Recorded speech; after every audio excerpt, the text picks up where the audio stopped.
Boxingego here. If you like this video, make sure you hit the like button and also subscribe to the channel and hit the bell icon on the top of your screen to get notified when the latest new content drops. 1.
Yo, bust it.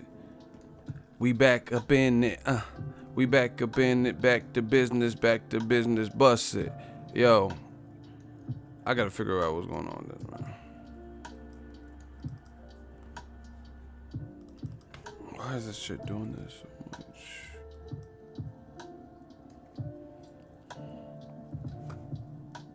What up, Fight World? It's your boy Ego. And I'm back with some more boxing. Make sure y'all smash the like button. Damn, how did someone get put on timeout before I even came? Before I even opened my mouth, the shooters is clapping people. Oh, I see what he put. These dudes are so desperate. Oh my God, these dudes are so desperate. They just say whatever. I told you, we been beat these motherfuckers, man. These dudes is just saying whatever. Do you guys realize that? There's no substance. Listen, there's nothing you could do. The building is surrounded. You guys are cornered. I told you this was coming. New media. It's time for a change. New media. The regime. I told you. We are the conglomerate. These dudes is just...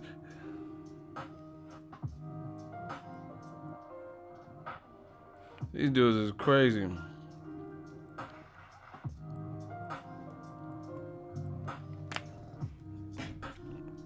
Yo, y'all gotta wake up. Is the chat moving? Hold on.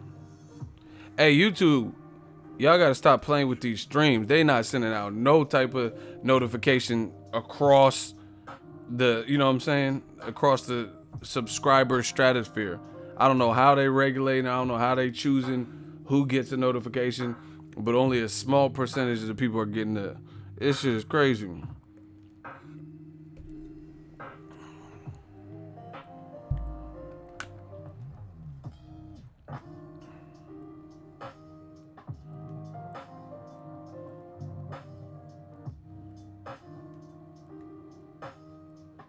Crazy. Yo, y'all gotta get them likes up. Show YouTube we back up in this. Shout out to James. It's true, I just got here, got no notification. That's what I'm saying. It's like the people that are coming in the most recent streams have been coming in purely by luck. Like they happen to be on YouTube and like, oh, Ego's live, and then they click on it. There's like a small percentage of people that are telling me that they got notifications to their phones or whatever. I don't know what. They need to do something, man, because this shit is crazy. You know, and it don't even matter because, you know, like no matter how many people, we just did back to back. Shout out to my dude, Real Brother 32. He dropped back to back $100 super chats. You know what I'm saying? He did it back to back days or in the same week. So the money's not the issue. You know what I'm saying? Like it's the message. We got to get it across to as many people as possible. But you know we eating on these streams. So that's not even the deal, man. I just want people who are interested in the topics and stuff to be able to catch me. You know what I'm saying? Catch me in while I'm live. They have questions. And it just makes it a better experience. We got hot seats and all that type of stuff. Listen. It's a wrap for you dudes. Reynolds wrap. Just bring the foil out. Because we foiled y'all plans. New media. Straight up. Working on this Jamba Juice. See my man Marcus. Been a long ass time since I caught a live stream. I get 0 live stream notifications. Exactly. I don't know what YouTube's new algorithm is. See, this is the thing with the companies. What they do is they have like a big picture of what they like, ideally what they want it to be. So it's a lot of bumps and bruises, like as they roll out this new thing. And up front, you deal with all the fuckery. Like when they had the adpocalypse, they was putting all types of videos. They were getting flagged for different people, including me. And it was saying it's not advertiser friendly. And I didn't say one cuss word. It was no religious abortion debates or nothing controversial. It'd be something like I'm like, McGregor had a baby and it'd be like, it's not suitable. Like, what are you talking about? You know what I'm saying? YouTube got to get it together, man, because we working. Yo, ego look mad as fuck. Why am I mad? We winning. I'm not mad. We winning. You sadly mistaken. But check it. Anthony Joshua's. Eddie Hearns didn't want to make the fight. Listen, let's start off with that. You guys seen it in the title. So, Skysports. Don't you be in that bullshit? Skysports, I got y'all. Man, we about to really turn up. Here's some breaking news too, in case y'all were wondering. Victor Ortiz makes his ring return. He's fighting John Molina Jr. Should be a scrap. Should be a war. That's on PBC. That just came in. I haven't made a video about it. I seen it on. Shout out to my dude John Molina. But breaking news.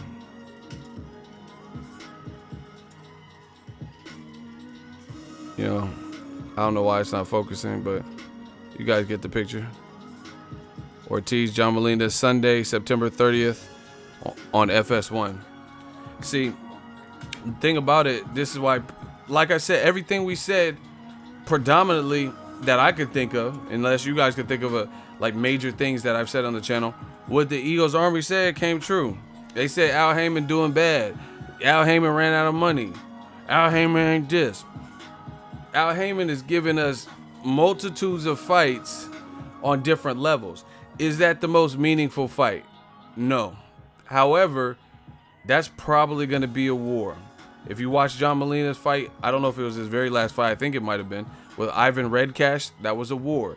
If you watch his fight with Lucas Matisse, it was a war. Despite outcome, I'm just talking about the only fights where Broner was outboxing him, Terrence Crawford, fights like that aren't wars. But Victor Ortiz, at this point of his career, that's not how he's fighting. You know, and I actually thought he lost to Devin Alexander. So I'm confused. Didn't John Molina fight Crawford a while back? What's so confusing? Yes, he did. I was at that fight. Shout out to Sweden. But what's so confusing? That he's fighting Victor Ortiz? Well, I don't get the confusion.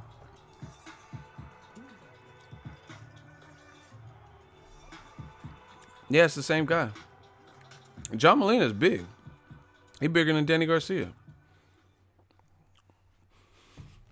John Molina's big. I think he's always flexed his weight like that. So y'all got to stay up with boxing. I've seen John Molina next to Berto and all these dudes. He's big. See, you guys got to understand, most of these fighters are cutting weight. They cut weight. So you don't know how much they end up sacrificing making that cut, you know what I mean? Because you're depleting your body to a degree. You know what I mean? I'm trying to find these pictures for y'all. But yeah, it's the John Molina fight Terrence Crawford. But again, styles make fights. And the way Victor Ortiz has looked recently. Look. See, I know my boxing. This is when, look at John Molina's fucking arm and his fist next to Danny Garcia. And this was when Danny Garcia had already moved to 47 and John Molina was at 40. You know what I'm saying? So, yeah, I try to tell you, John Molina, he's bigger than a lot of you guys probably think.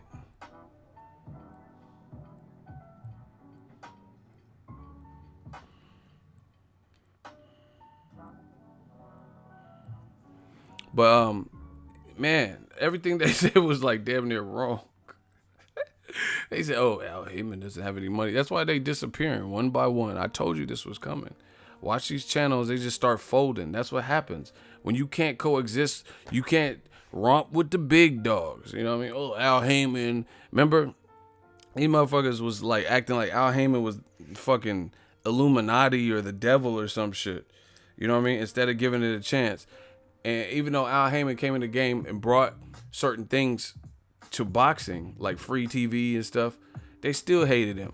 And then when Top Rank and all these other people followed suit, after Al Heyman, then they start getting celebrated for it. Like, what? How's that work? You know what I'm saying? But that's what happened. Just like it reminds me of what HBO punk ass did to Floyd Mayweather. Floyd Mayweather was your highest earner on the network, right? Highest earner on the network. And he was the one, because he had so much influence, he was the one that popularized the Olympic style drug testing above and beyond commission testing, right? He tried to get it with Pacquiao. He was like, I just want to make sure we're on an even playing field. And I ain't just walking through no damn body. You know, he was calling it out for Pacquiao. And then he was doing it in his other fights. Shane Mosley, you know what I mean? After that point, he just started doing it and making his opponents do it too.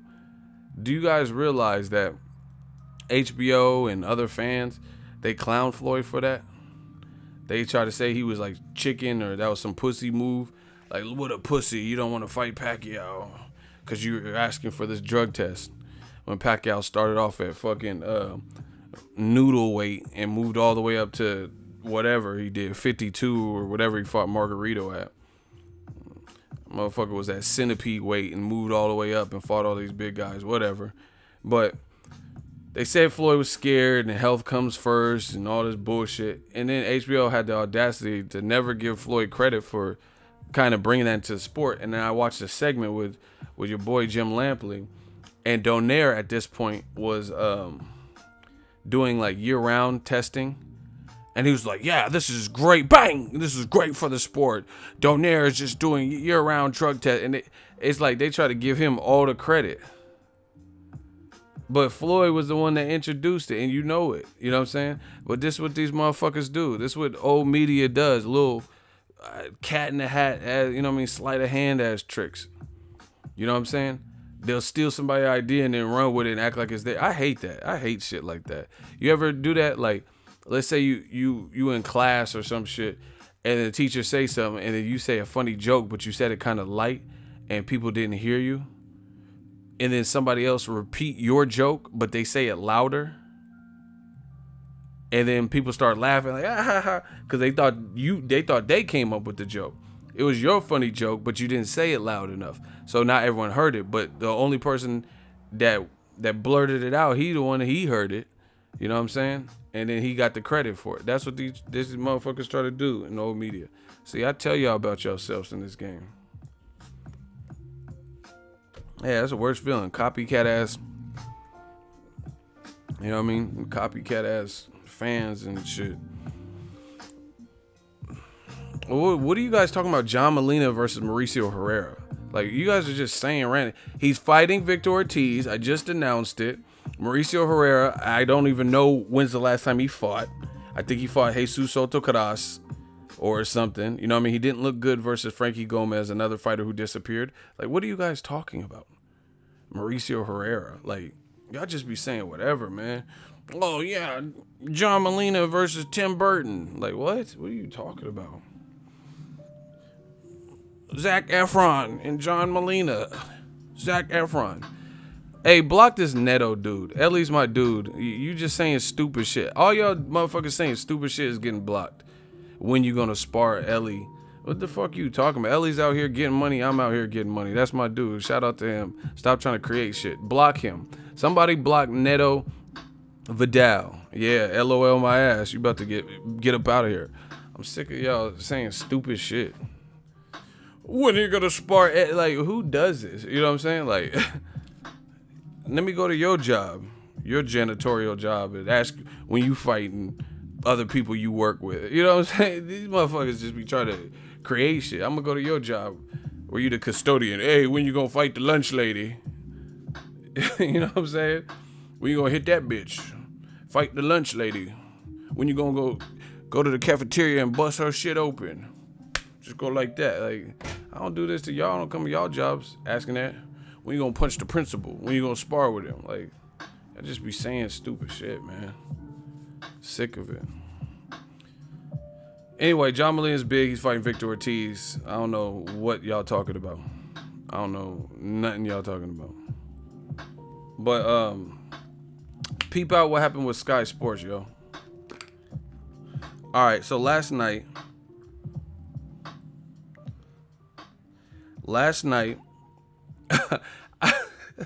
This is so comical. Listen, hold on. Let me see where the likes at. Let me see where these fucking likes at. Y'all tripping today.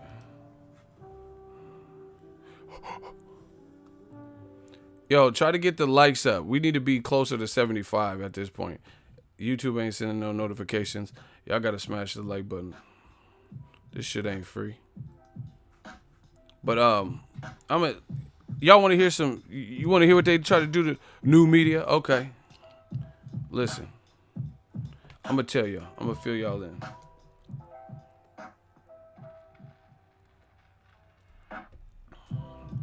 All right. I got a popular Instagram page too. Follow me at Boxingego, right? I posted like a 30-second clip or some shit, 40-second clip of Joshua Klitschko. Are you guys listening? Because the chat seems dead. I don't know if not enough people got notified. We got to get some. Y'all putting me to sleep. I'm about to crash. Is everybody here? Everybody alert? Y'all need coffee? Are we good? Can I get a hell yeah? Can I get something? I'm not seeing no. It's like motherfuckers is hung over or some shit in the comment, just listening. I just don't want to be talking to an empty room. I got shit to do. But all right. So this is the thing. I posted a clip of Joshua. No, I can't show it because they're gonna try to be petty. All right. Look. You see that clip? That's Joshua. He got knocked down versus Klitschko, right? I post a 40-second clip on Instagram. So keep in mind, most motherfuckers in boxing ain't really making no money on Instagram. And if you do, it's through like shout outs and shit like that. But it's not like YouTube where you monetize every video you put out on regular YouTube posts. So it's not even something I'm getting paid for in that regard. You get me? I post it and I get a notification from Instagram talking about your video has been blocked. So keep in mind, this is Joshua versus Klitschko. When Klitschko hit him, knocked him down, and I didn't like. And listen, this is here because you can the audience can't see it, but the video stays up. Listen, this is all I said in the post. Does this moment versus Klitschko influence your opinion / prediction on a potential Anthony Joshua versus Wilder future fight? Yes or no? Does it slant your prediction either way? Let me know and explain. Right? And there's just some tags. And it was the video. So it was the video, right? Joshua got knocked down. That was my caption. I wasn't like going in and like, oh, rah, rah, rah. You know what I'm saying? I was asking people, is this something that's implanted or imprinted on your mind when you think of your Wilder versus Joshua Fury prediction? Simple question. I get a notification from the gram talking about Skysports has blocked your video so no one else could see it. Nobody, and I could dispute it if I want. Exhibit A. Look. Your video was blocked. Your video was blocked because it may contain music, audio. Look, your video matches 31 seconds of video owned by Sky UK rights manager. They requested videos containing this content to be blocked worldwide, right? And it's some more like legal mumbo jumbo. So I'm like, okay. They took it down. You know what I mean? No biggie. And then I start thinking, I'm like, you know what? Let me run a little test. Okay. Let me do it. Cause I'm you know how they got Eddie Hearn? I'm Petty Hearn. Let me run a little test. So I post Joshua versus Charles Martin when he knocked him out. And I'm not gonna show you on YouTube because you know what I mean? But you guys can see it. It's all on the gram. Look, right? Boom.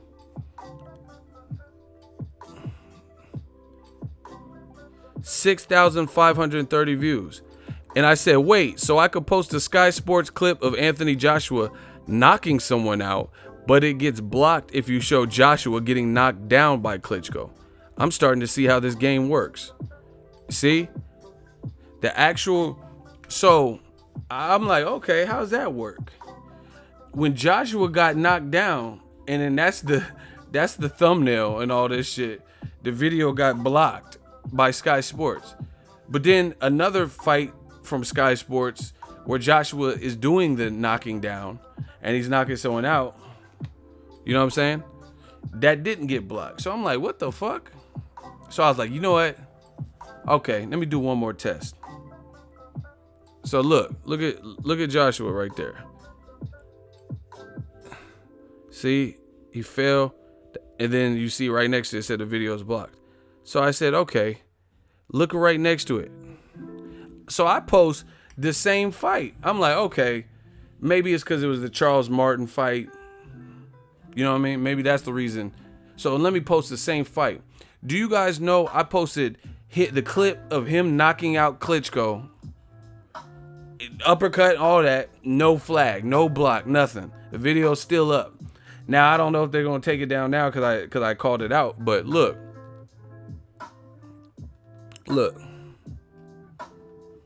6,000 views. I said, okay, so I can post the same fight, Sky Sports clip for Joshua Klitschko with no flags or blocks, as long as it shows Joshua winning, doing the damage. Got it. This shit is crazy, bro. But this is how they try to. This is the problem with net neutrality being removed and digital media, is because they try to control the narrative. You know what I mean? This is like media manipulation. So how is it out of? And the other thing is, I post all types of fight content. You know what I'm saying? So it'd be one thing if it's consistent. I posted Anthony Joshua winning, Anthony Joshua Parker. You know, but when he get knocked down, that's conveniently the clip that gets blocked. You know what I'm saying? And nobody else can see. It's like they trying to hide it. And I've seen stuff like this before. For example, I've seen YouTube fights where like somebody lost an amateur fight or a sparring, and then now they're a pro, and then somehow I go back to look at that sparring and the shit is gone. It's like I can't find that old fight or that old sparring where the dude was getting tore up.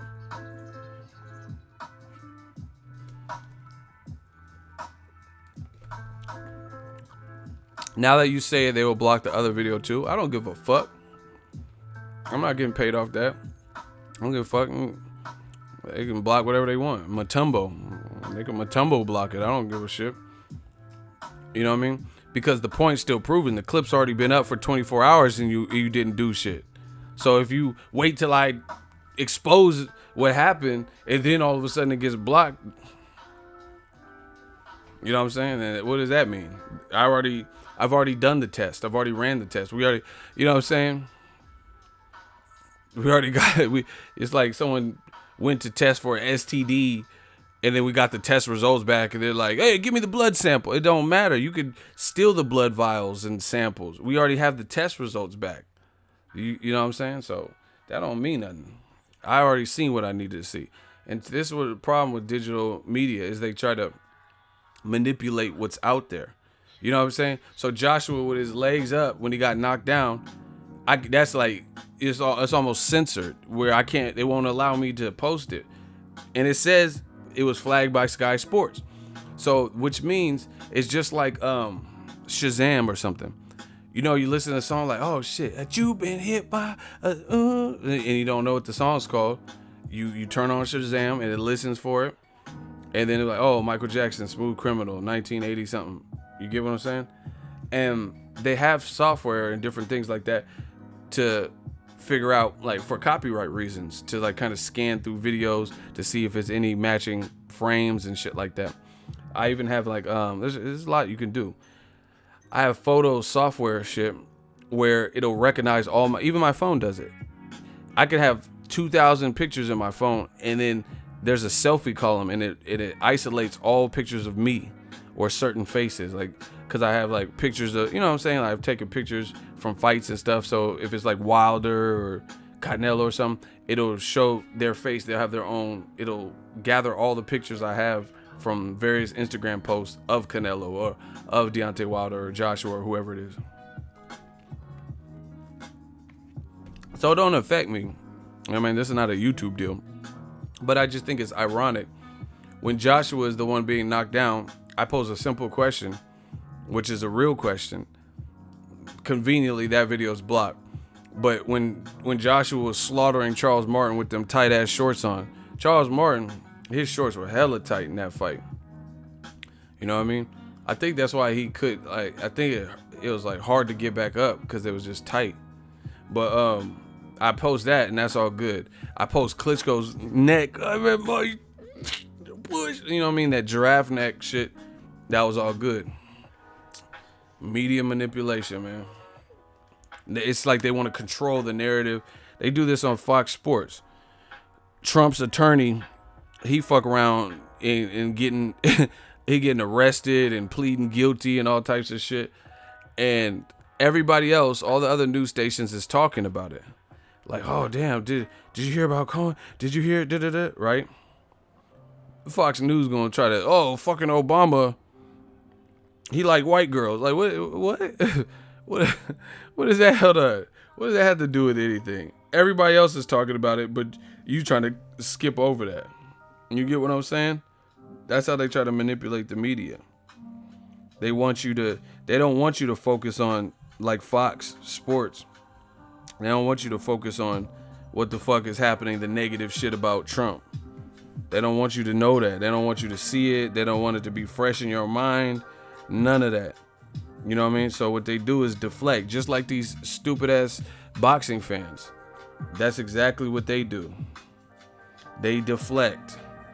Like, yeah, Michael Cohen, he just pled guilty. The FBI on his ass. And then Fox is talking about some Obama shit. What did Obama got to do with this? Let's talk about Michael Cohen. Yeah, let's talk about him. You know what I mean? You're talking about Obama left a small tip on a $2,000 bill. Like, I don't give a fuck. Tell me about that Michael Cohen shit. Let's get back to that. This is what the man fans do in boxing. It's the same concept. Deflection tactics. Deflection tactic. Everybody else is talking about the groundbreaking news or the hot story, but the people who said some bullshit and have been trying to protect and had an agenda, they don't want to talk about that because it makes them look bad. You get what I'm saying? That's exactly how this shit works. We're like, okay, let's say you hate Floyd and you like Triple G. Triple G gets stripped for his belt. You start talking about Floyd IVs and shit. Man, fuck them IVs and fuck you too, because that don't have nothing to do with it. Floyd. Well, why did Floyd hit his wife? Man, fuck that. He need to hit you for being stupid. You know what I'm saying? But Floyd hit his girlfriend. Why? He did it in front of the kids. What about Triple G getting stripped? Let's talk about. Let's focus for a second. You know what I'm saying? I'm like, yeah, Triple G got stripped today by the IBF. Floyd, he's never been married. Who gives a fuck about Floyd right now at a time like this? Deflection tactics. You know what I'm saying? Fucking 9/11. What does Ja think? I don't give a fuck what Ja Rule think at a time like this. Like, you talking about Ja Rule and shit. Like, Ja Rule and 50 beef when the Twin Towers just got blown the fuck up. These dudes are stupid, man. All y'all motherfuckers. That's what they do. They try to deflect. You know what I mean? Or a lot of your motherfuckers snitch. That's what they do. Like, you a fucking peeping Tom and you got caught in some chick's bushes and shit like this, and they called the fucking police, so I'm in court. You know what I mean? Because I was in fucking peeping Tom and shit, right? And then you talking about, but Tekashi, you slept with a minor. Like, Tekashi don't got nothing to do with you in them fucking bushes. What's Tekashi got to do with that? You was trying to 69 in them bushes. You know what I'm saying? But Tekashi, let's talk about you in them bushes. Let's talk about that. You the bushman. You the bushwhackers.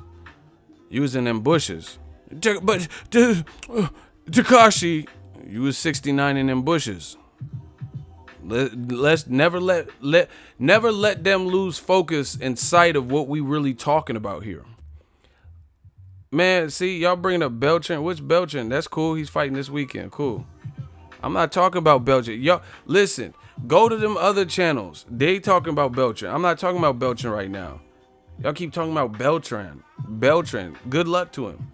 I'll talk about that later or do a post-fight review. The title ain't say shit about no Ray Beltran in it. But once again, this is what they do, try to deflect. Oh, Beltran. Did you hear what Eddie said to Blue Blood? Nah, I've been in the zone. What did he say?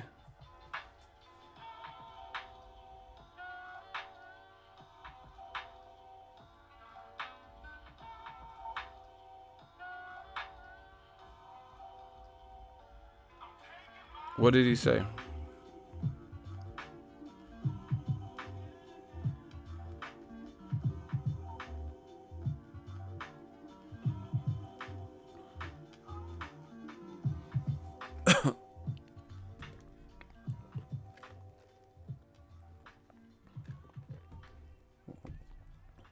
Now we talking.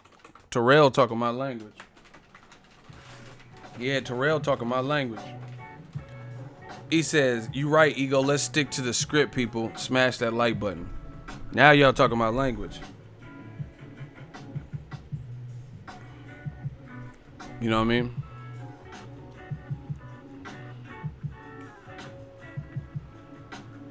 He says Ortiz is not top 3. What does that mean? Not top 3 or what? What? Dillian White's top 3? What are we talking about? I don't know. Y'all gotta fill me in. Because right now top 3 is Joshua, Tyson Fury, and Wilder. So Dillian White ain't in that conversation either. He ain't not top 3. See? Shout out to Brent Weary. Dropping that bag off. Shout out to Brent Weary. Everybody, we cannot continue this live stream until we get some. I need some claps. We need the clap emojis for Brent Weary. I told y'all, the army's getting stronger. We definitely getting stronger, man. Brent Weary, $50 big bag, big bank, take Lil Bank. It says, I missed your stream yesterday. Just wanted to bless you with a little love. Keep doing your thing, bro. Every little bit helps. That's a lot of bit. That ain't a little bit, but I feel you. It says helps to support the channel and to support the cause. Salute. Yo, we need some more claps for this man. $50 super chat. We out here. We need some clap emojis. Thank you very much, Brent Weary. Y'all show your love. We a community. The army, it's not just like we all strangers. We're building something bigger than that. You know what I mean? Camaraderie, brotherhood, sisterhood. This ain't just boxing and then we just go our separate ways. So when someone leaves good comments and, you know what I mean, helps the channel and super chats and whatever, you know what I mean, got certain things happening. Like we've had people who had marriages and engagements and babies. We need to celebrate that. Celebrate those good things. But I gotta hear what Eddie Hearn said, but he looked like he's seen it. I cut it off. I seen the beginning of it when with Fight Hype asked him about Luis Ortiz, and I cut it off and started doing my own thing. But he looked like he's seen a ghost when they asked him about Luis Ortiz and Joshua. He was just listening to the question.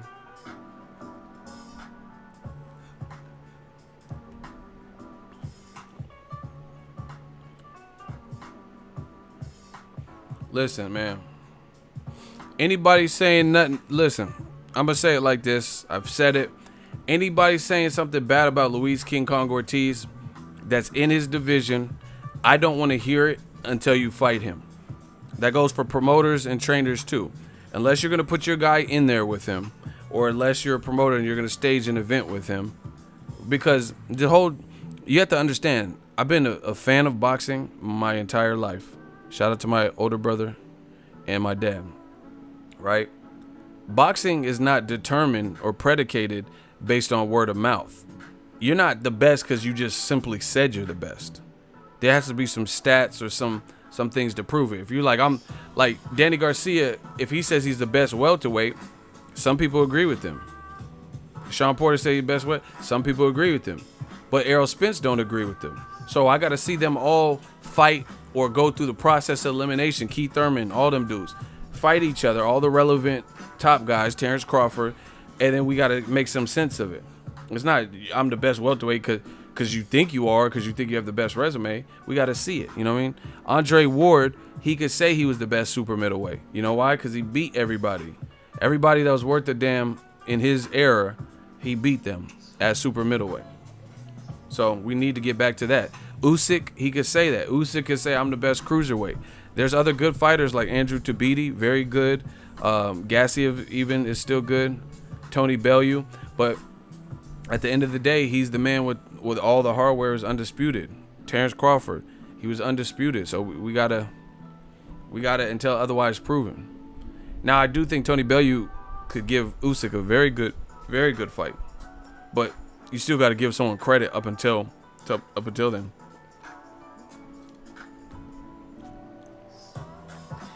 But yeah, Luis King Kong Ortiz, I'm not listening to none of these excuses from anybody.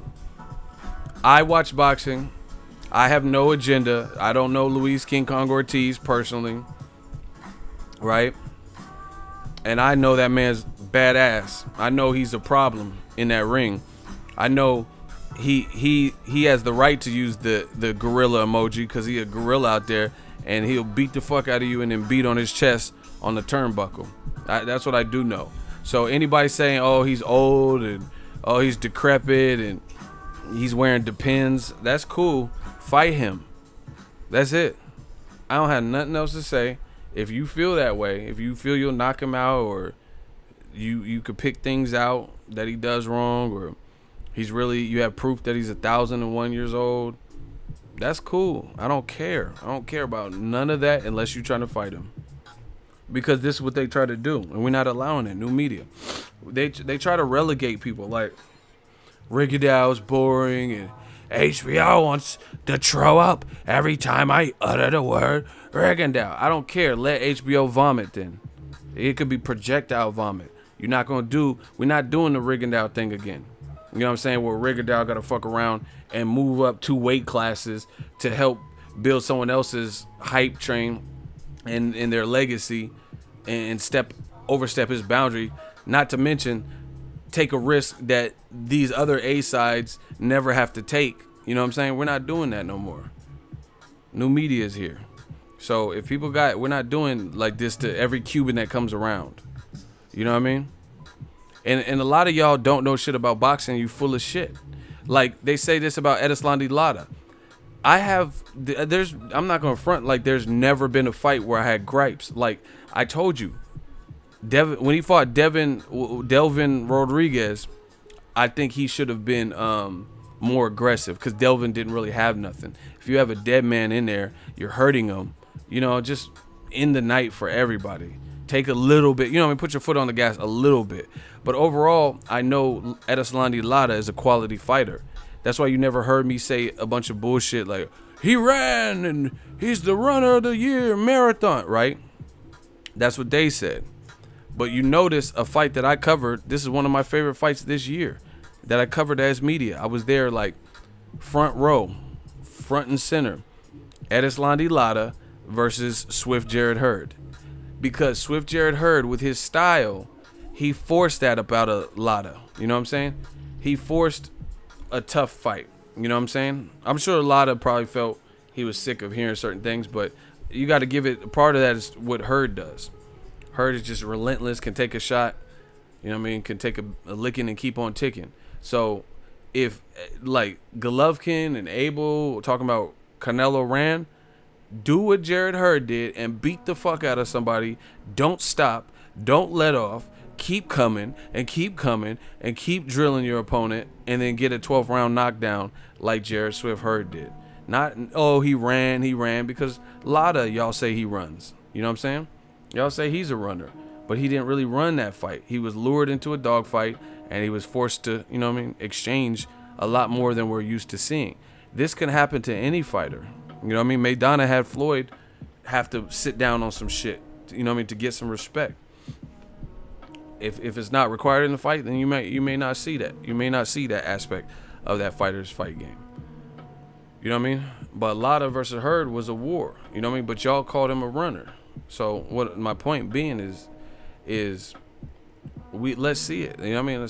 There's too much excuses in boxing. And then some of you guys as fans, you don't really help out the true boxing fans because you support the bullshit.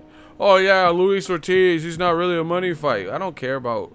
You act like Dillian White and Luis Ortiz giving you a portion of their purse.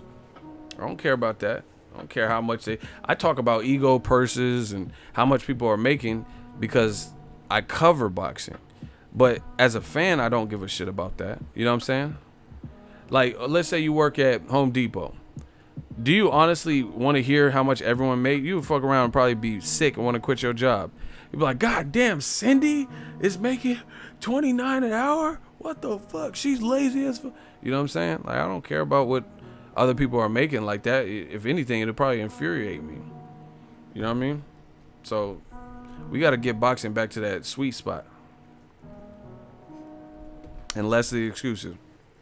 Luis King Kong Ortiz, until otherwise proven, or until you're willing to do what Wilder did, and walk through fire to get that knockout, then I'm not trying to hear. I don't care about really anyone's opinion, unless you're trying to fight him, because you're not gonna just backburner him like he don't exist, like they did with Rigondeaux and a lot of the Cuban fighters and other fighters. You know what I mean? And this is the common old media tactics. They'll take certain fighters, a lot of times black fighters or dark-skinned fighters, definitely minorities, right? And what they do is they say they have a bum-ass resume. Okay, fair enough. You feel they have a bum-ass resume. But then, to make that even more fucked up, they'll also make a billion excuses why the person that would solidify their resume, why that fight shouldn't happen. Ain't that some bullshit? I know some of y'all slow. Y'all can't keep up and process this much information, so I'm gonna say it one more time. Ego sermons. The fucked up thing is their standpoint is fighter A has a bum resume.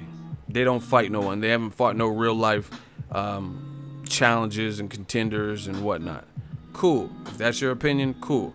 But then they get matched in the public eye of a potential fight that would solidify who they are and would show and maybe force them to dig in the crates and show their full array of what they can do. And the fucking fans make excuses why the fight shouldn't happen. Ain't that a bitch? Terrence Crawford, prime example. Some of these fans, old media and shit, say, oh, who's Crawford really truly beat? He ain't beat nobody, right? Oh, he fought little Gamboa. They say that. All right, cool. But then when for the last 5 years or whatever it's been, 4 years, whatever, I don't have the exact time scale, but for years, Manny Pacquiao has been something that's eyeballed by Bob Arum, HBO, when Top Rank Fighters were fighting on HBO to make that fight, Pacquiao versus Terrence Crawford. To this day, it hasn't happened. To this day, Pacquiao's team has made several excuses, even people who are no longer on his team, like Freddie Rose, ton of excuses on why the fight needs to wait and marinate and shouldn't happen. But that would have been the name, because I'm talking about this was before Jeff Hearn, before Americans even knew who Jeff Hearn was.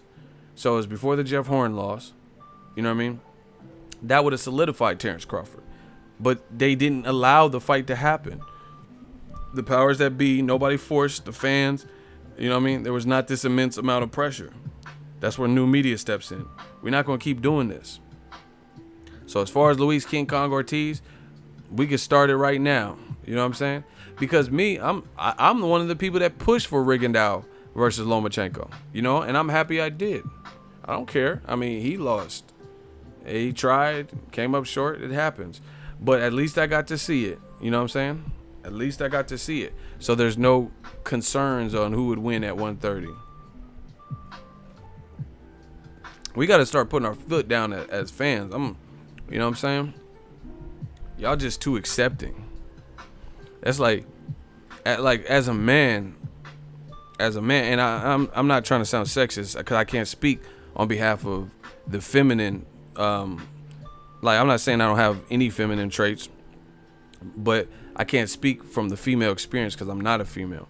But as a man, I feel like you have to mean what you say, be congruent with what you say, and you have to have like value and integrity in certain things you will or won't stand for. Like it's that simple. Like as a man, like I think one of the most disrespectful things that someone could do is spit on you. So if somebody spits on you, you're not gonna just turn the other cheek and be like, oh, he's having a bad day. You're gonna whoop their candy ass. Like, what are you doing? You gonna spit on me? You know what I mean? That's super. Or if a dude put his hand, like, slap you in the face, like, win, lose, or draw, that is not acceptable. Or let's say if your girl's cheating on you and you have proof,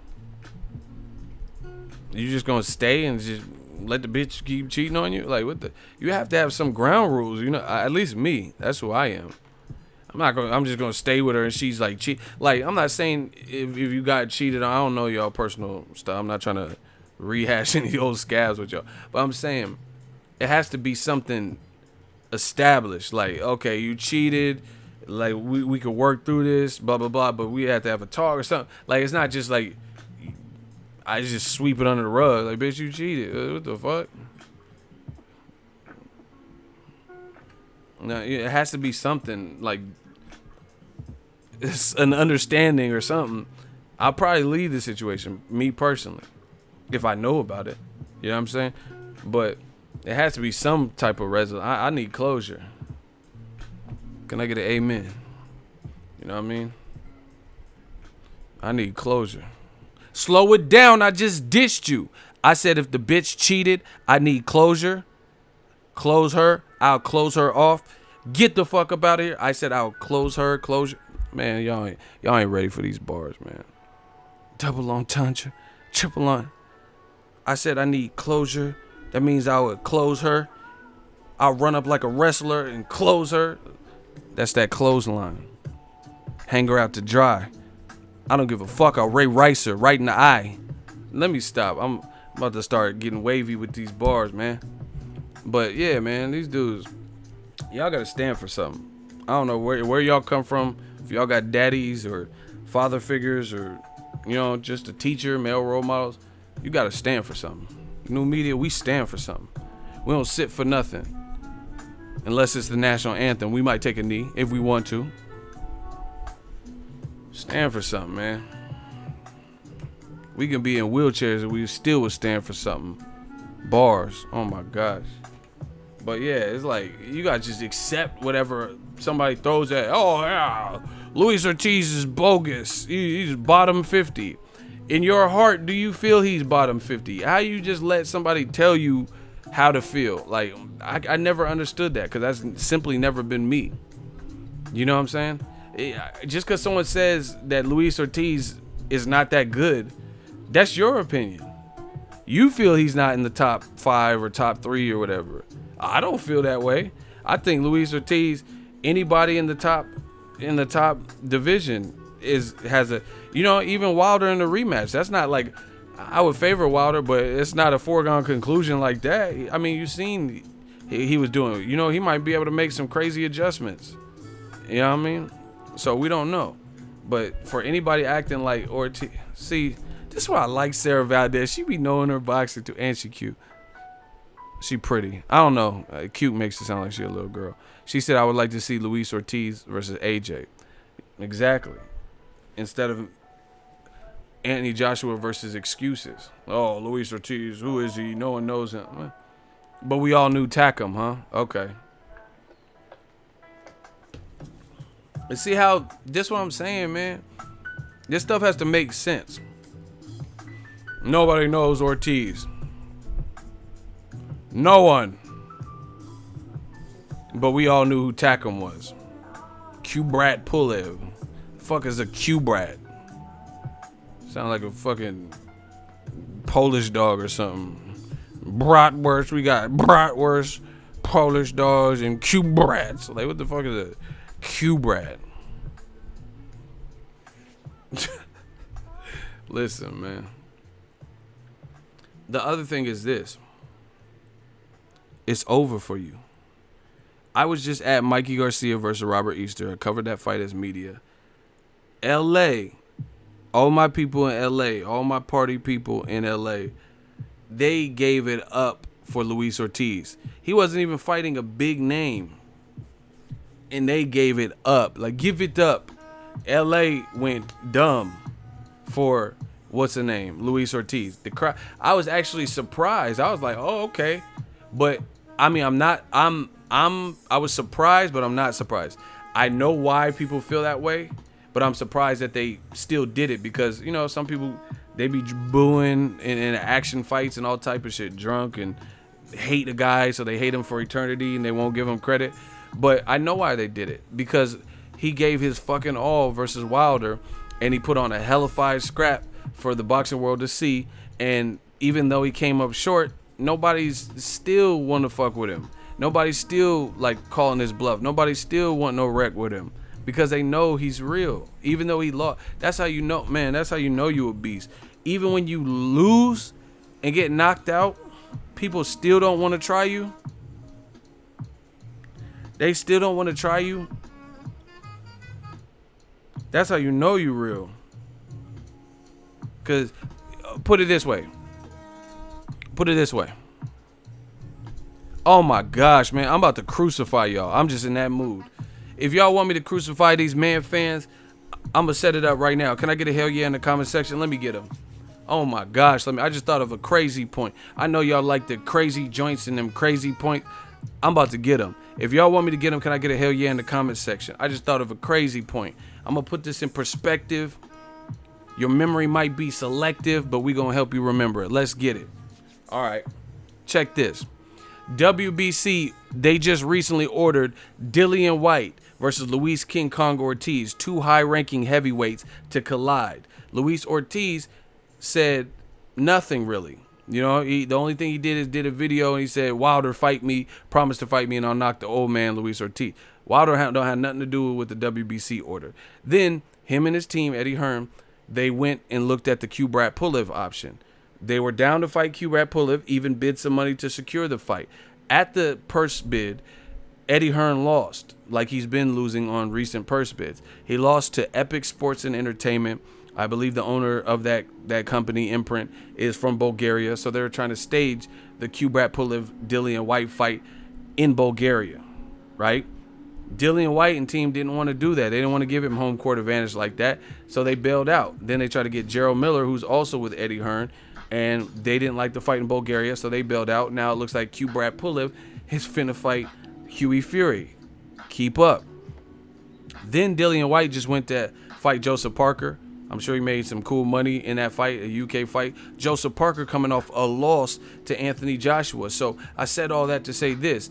If Dillian White could skip over fighting Luis Ortiz and skip over Kubrat Pulev to fight Joseph Parker coming off the Anthony Joshua loss, how come, if you're going to fight someone off of a loss, how come you couldn't have fought Luis King Kong Ortiz off of the Dillian or the Deontay Wilder loss? Because Luis Ortiz's loss was far more respectable than Joshua or Parker's performance. Even in the loss, Luis King Kong Ortiz looked like a fucking beast in there and gave this massive puncher huge issues in round 7 especially. So if you're going to fight someone off of a loss, why wouldn't you fight the guy that the WBC ordered you to fight, who is also coming off a loss, right? And you would have got more respect for doing it. Answer that one. You could fight someone coming straight off a loss. Why not fight the guy?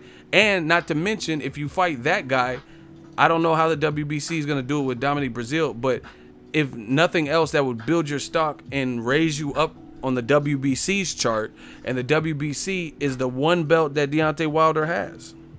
So it would at least raise you. I can't guarantee that it would make you a mandatory, because that's what the WBC got to worry about.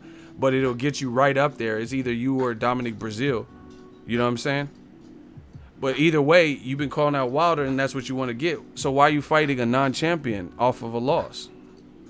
And don't give me no bullshit about Joseph Parker's some huge draw in the UK. because his fight with Anthony Joshua did less numbers than Clarissa Shields, did less numbers than Bryant Jennings on ESPN versus his last opponent, Dimitrenko or whatever. So please don't act like Parker was just this huge money man, so that's why he fought Dillian White. People would have came out for fucking UK fans. They know Luis Ortiz is a problem. We just watched him in March. So you mean Joseph Parker, he even admitted he didn't let his hands go enough. Nobody said Luis Ortiz didn't let his hands go enough versus Wilder. Oh my God, these dudes getting crushed, man. Man, I'm crushing them.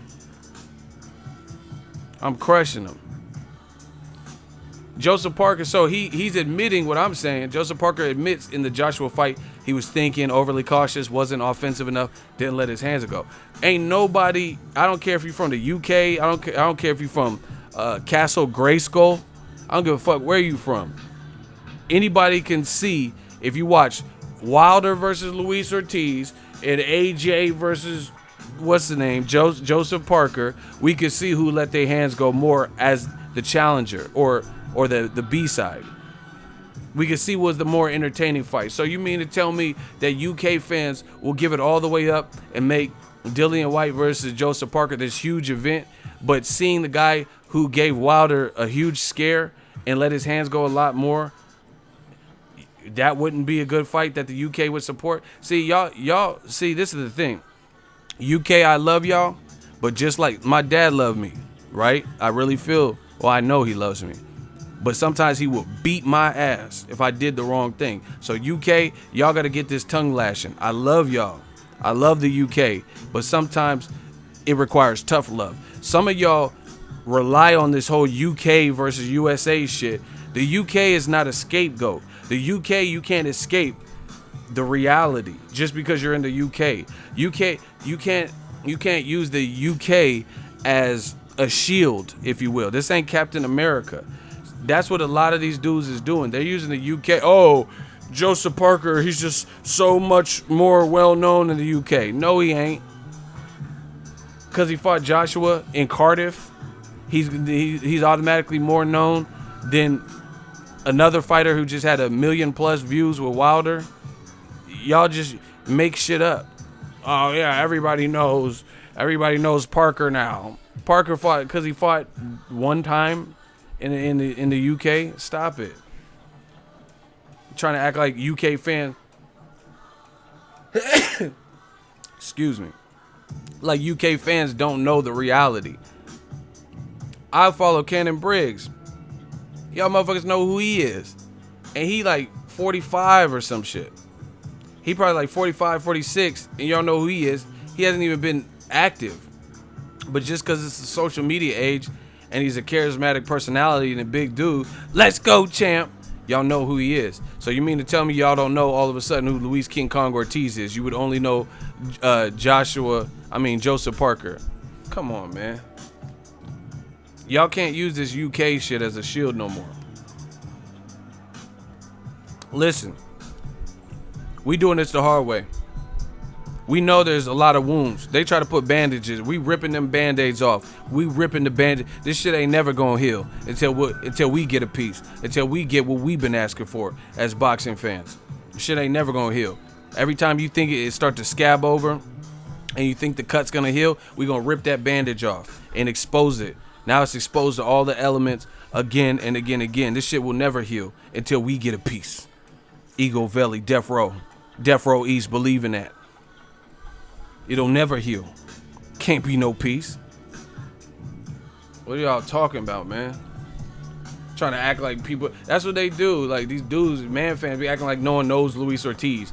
But Joseph Parker's just this. He's the Elvis Presley of the UK now when he's from New Zealand. We don't buy it. We don't believe that. Luis Ortiz got signed to Matchroom. How about that? Put that in your pipe and smoke it. He had a couple fights under the Matchroom banner. How don't y'all remember him? And then all of a sudden, when Matchroom says, "Oh, we're delighted to announce Luis King Kong Ortiz, we've officially signed him," back when they signed him, all these UK fans is in the comments. Oh yeah, Luis Ortiz. That'd be cool if he fights Joshua. Y'all remember him then, but now because he's with Al Haymon, y'all don't remember him. When he was fighting Dave Allen in the UK on a Joshua card, y'all knew him then, but y'all don't remember him now. Like, stop it. Quit playing with me. I'm Ego Veli. It can't be no peace. What are y'all talking about? But this is what they do. They try to act like they don't know because they... See, listen. It's just like elementary school, man. When there's a girl you like, I still do this, but don't be stealing my tricks. When there's a girl you like, you would say something mean, but you really like that girl. You know what I mean? Or you would say something like, oh, you look ugly today. Opposite day, you know what I'm saying? Little kid games. This is what they trying to do. But we not kids no more. Some of you guys have kids. I've seen it all through my feed and timeline. Back to school, y'all ugly ass kids. I've seen all of it. So we ain't kids no more. Y'all got kids. And some of them are cute, some of them ugly as hell. They look like UFC fighters with cauliflower ear. Fuck, get them ugly ass babies off of my timeline. Talking about Lil Tiptoe is cute. He ain't cute. Motherfucker, the Antichrist. But anyway, we're not playing these little games. Like, oh no, Luis Ortiz, he has to raise his profile. It ain't no raising no profile. His profile is what it is. You know what I'm saying? How come these other UK fighters, they don't have to raise their profile? It could be fucking James DeGale versus Liam Scottsville and all these random people, Liam and all that. Raise that profile. Who the fuck is that? Nobody know that person. You know what I mean? Daniel Dubois versus Randall Cunningham, like the football player? Like who the fuck is Randall Cunningham? But now all of these Americans and Cubans, everybody gotta raise their profile. I'm like, Daniel Dubois versus Randall Cunningham? What are you talking about? I scrambled like Randall with his Cunningham, but the only ones moving numbers, fan. Like, what are y'all talking about with this raise this profile? Y'all need to raise y'all profile with some of these matches. You know what I'm saying? Oh, commiserate. Liam. He's fighting fucking Roderick Broderson. Like, who the fuck is Roderick Broderson for the Commonwealth title? Who is that? I watch boxing every day. Who is that? You tell me. I don't know Roderick. I don't know no motherfucker named Roderick and Gunther and all these motherfuckers. Who are they? You tell me. Peekaboo, I see you. Y'all tell me. Come on, man. Liam and all these. I don't know them. But Americans, all these other fighters from outside the UK, we steadily gotta do more. And if I come to the UK, throw a soda at me or whatever y'all threw at Wilder. I want that to happen. Throw your drink on me. You better be out of proximity. This is not a game. We not a game out here. And I got Ego Army in the crowd. I got UK fans too. They might snuff you. And it's like that. Pull your strap on me. Oh my gosh. Yeah, throw chicken at me. When I come out there, throw that chicken. You bet you gonna be the chicken because you gonna be running when Death Row East come. And see, this is the thing. That's what I'm saying. Like, I like Billy Joe as a fighter. He's a cool fighter, but they bragging about that. They bragging. Like, oh, you didn't know Biggie's whole boy shot you because they bragging. Who throws a chicken at a grown man and runs? Like, that's not, you don't, where I'm from, you don't get cool points for that. You don't get stripes for that. You have to really do, you have to pull a lick or pull the, you got to do, where I'm from, you got to really do something. You got to put in work. You got to put in some type of work. You can't throw no chicken and run. It's fucking rubber duckies and shit. That don't work. You don't get stripes for that. And talking about, oh, he's 6'7", then don't throw no fucking chicken at Nando's if he's 6'7". You know what I'm saying? If I throw something at you, then I'm ready for what comes next. Straight like that. You know, if you bigger than me, then it's going to be a Royal Rumble. I'll pick a steel chair up or something and try to knock you to into next week. You know what I'm saying? Like, it's not a game out here, man. New media. Like, UK fan, Billy Joe, what a prankster. Like, he ran with the chicken. Like, you don't get cool points for that. Like,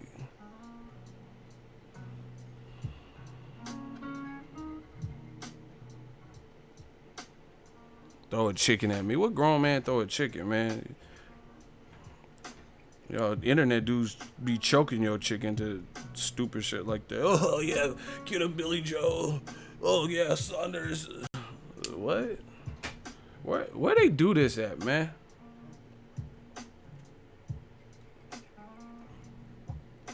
If you want to impress me, throw the chicken and stay.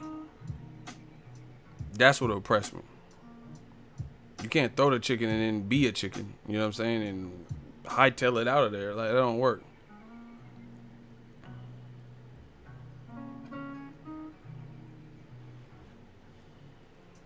But yeah, man, it's over for all this cockamamie shit that's going on, man. I'm telling y'all. Y'all don't have to believe it, but you will see it. You gonna believe it when we achieve it.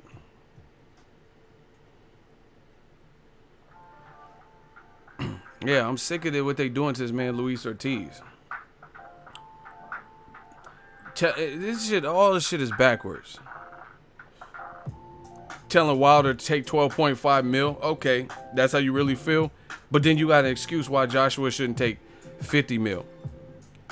Hey, Irvin is a bum. Block him. He said he's unsubscribing. You can't even spell unsubscribing, so I want you gone until you go back to night school. And why do they tell me that they're unsubbing? Oh, I'm out of here, dude. Chat shit, get bang. Hey, block Irvin. Irvin is Ezekiel or whatever. Get his weasel ass out of here, man. This is Death Row East. We gonna start hanging y'all off the balcony like Vanilla Ice, man. Death Row East.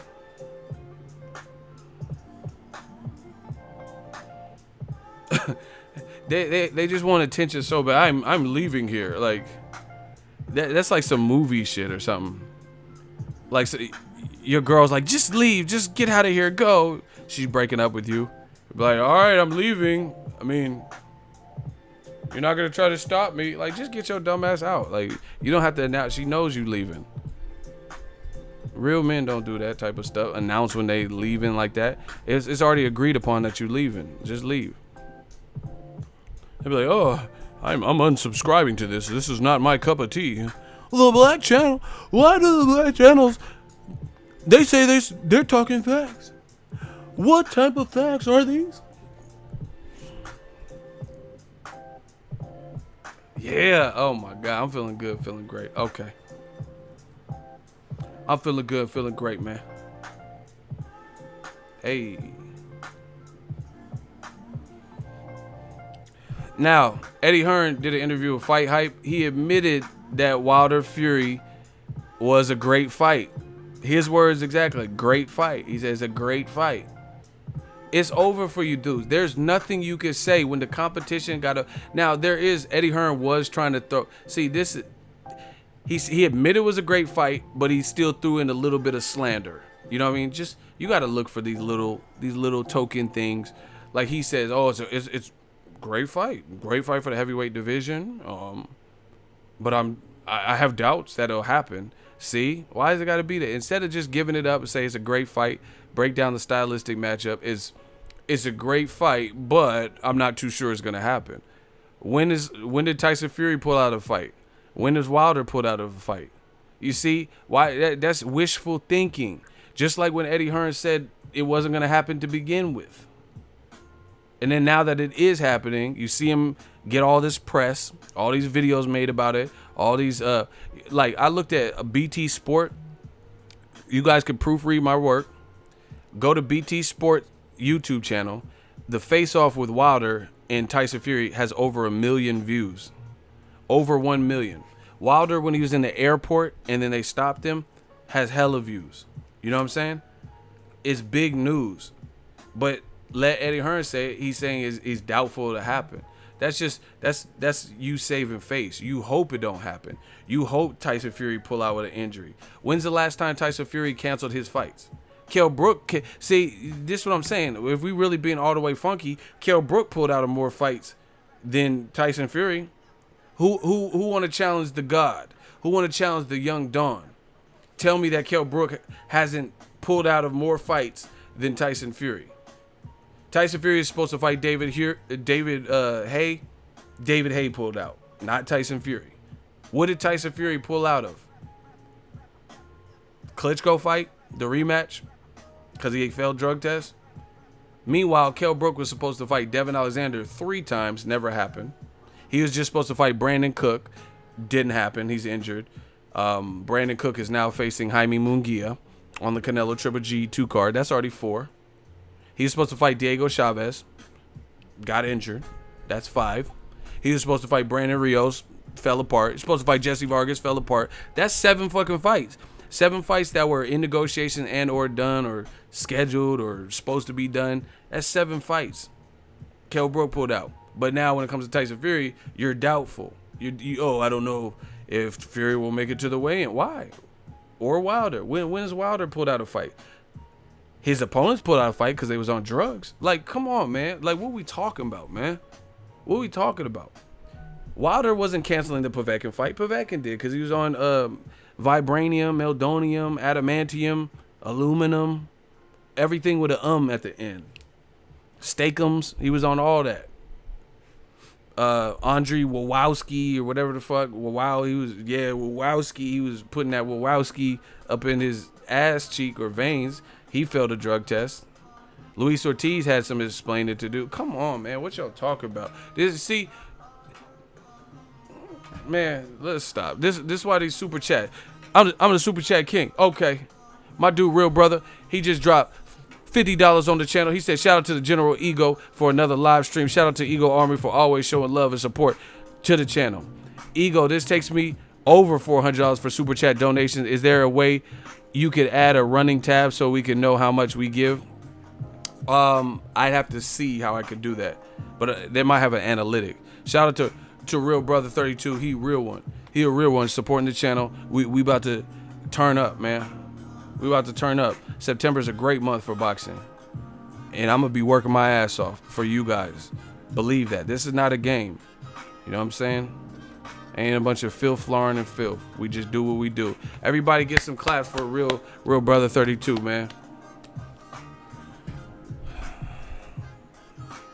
See? This is the love. This is why the old media can't understand it. They're hating and shit. And they're probably watching right now just hating.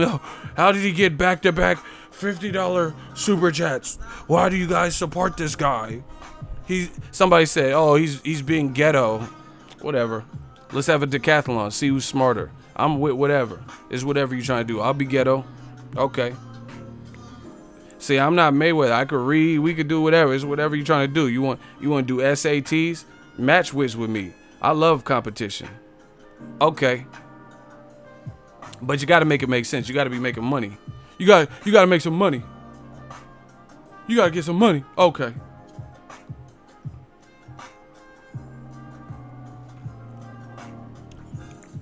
Only people be hating the people ain't getting it.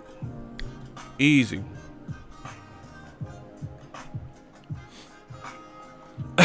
Hey, you says, who the fuck is this Israel dude? He got clapped up hella quick.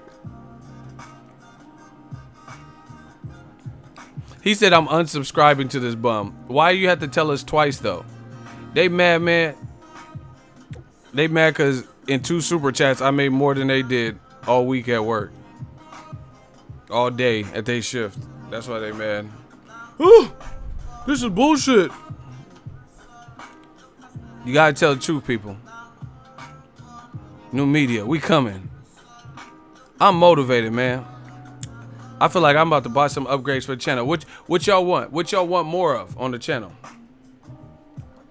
This is a great time to talk about that right now. We'll take an intermission from the conversation. What y'all want more of on the channel? We got super chat money.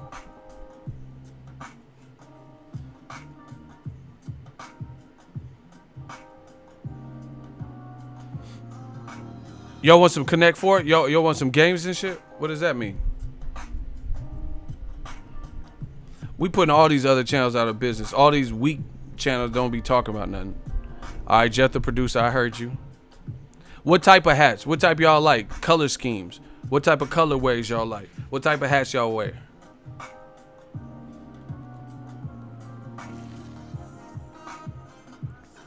Sarah Valdez says, interview more fighters. I know. I gotta And I know a bunch.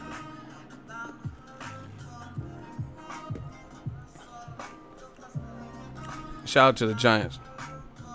Shout out to EVE. Hey, Terrell going ham on somebody. Camo, Ego, Army hats. Okay. Y'all can keep going, but we're gonna keep the flow. We're gonna keep it rolling. Keep rolling. Yeah, man, but the Fight Hype also asked Eddie Hearn, does what happens to the negotiation? Hey, we've been with it. This shit is crazy. We've been with it. All right, remember Eddie Hearn says, hold on. Listen, Eagle Army, smash the like button. We been killing the competition. Listen, please, calm it down. We gotta do like a battle rap. Everybody, calm it down. If y'all want me to drop the science right now, I just thought of something that's hilarious to me. Please, can I get a hell yeah in the comment section? I just thought of something that is hilarious. Fucking hilarious. If y'all want to hear that, and you want me to drop super facts, I need some hell yes. Donald Simpson, Sarah Valdez, Wits, Sura Scantrant. Okay, people, they want to hear it. Listen.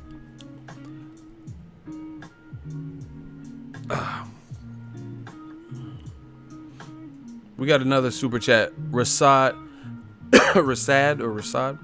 McDowell, $5 super chat. Love this channel. Honest opinions, facts, boxing coverage, and those impersonations makes this my number one. Thank you. Really appreciate that. Ego, quick question. Bo versus Tyson, 90s, who wins? I don't know. That's a good one. Tyson's my dude. I'm going to go with him. I'm going to go with Tyson. He's like real, because Tyson is at his best. He was pretty elusive, like, you know what I mean, head movement. I'm ecstatic. Cuss told me I gotta move my head. You know what I mean? Tyson was like real wiry and fidgety and shit. That's how the crackheads be moving in the Bay Area and shit. I'm so hungry. I need to get it fixed.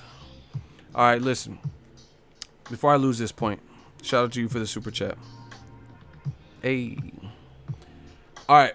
Eddie Hearn was doing them hour-long interviews that he's known for doing, right? And he did his one where he's making all these jovial jokes and stuff. And he said, hold on, let me cut this fan off.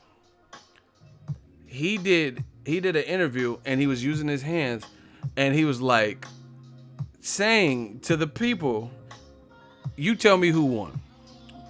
He said to the people on camera that the Anthony Joshua and Povetkin fight is big and it's taking Joshua kind of to the next level in terms of star power, and it's the biggest buzz.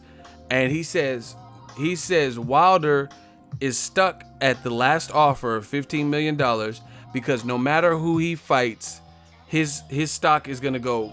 He said Joshua fighting Povetkin, his stock is right. He was doing all this, and he says Wilder's next fight, he said Wilder's stock is gonna either go or stay the same. That's what he was doing. And he was doing all these hand gestures and fucking, you know what I mean, some Charlie Chaplin shit. So Joshua, and then Deontay Wilder, like doing all these noises, right? Do y'all remember that interview? Or is it just me doing fucking these Eddie Hearn gestures and shit?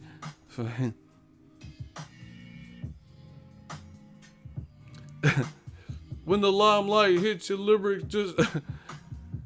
Okay, so y'all remember it. Now, let's analyze what was said. He said Joshua fighting Povetkin, woo! And whoever Wilder was going to fight, it wasn't going to raise Wilder's profile. Wilder's profile would either be like, or, and go down. Now, look how incorrect that was. And you tell me new media is the one losing this battle. You couldn't be any more wrong than you were with that particular interview. I believe it was on IFL TV if you guys want to research it. I don't know what the title is. I just know you're doing all this and voguing and all this extra shit.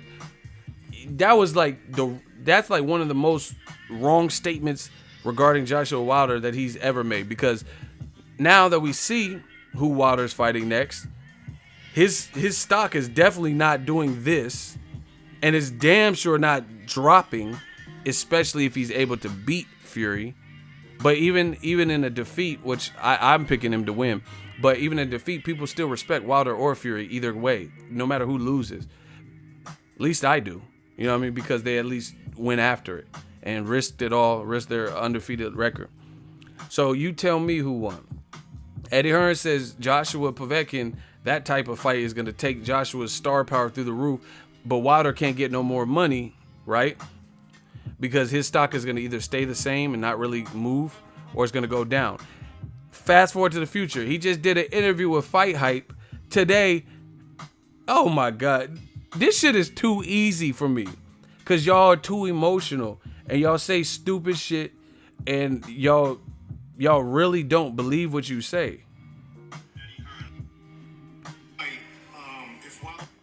Let me go a cappella. If Fury wins, there must be a rematch. Does this fight affect negotiations any way? Yeah, I think if Wilder wins the fight and it does good pay-per-view numbers, then it certainly increases his stock in the Joshua fight. He's still a one belt holder, but he's definitely increasing his stock with wins against Ortiz and Fury. Hey, I'm the dawn of this boxing shit. So he just said at the Danny Jacobs Sergey Derevyanchenko press conference today, I mean, if he beats Fury, then his stock is gonna go up. I mean, beating Luis Ortiz and beating Fury, I mean, it's definitely his stock is going up. He said he's still a one belt holder. That's because Joshua's hogging all the belts and not trying to fight him.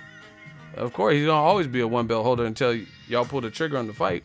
But anyway, he says, "Oh yeah, his stock will go up." So what happened to the woo? I thought his stock was gonna go down. And see, this how I know, man. Like, y'all getting countered the fuck up. I feel like Floyd.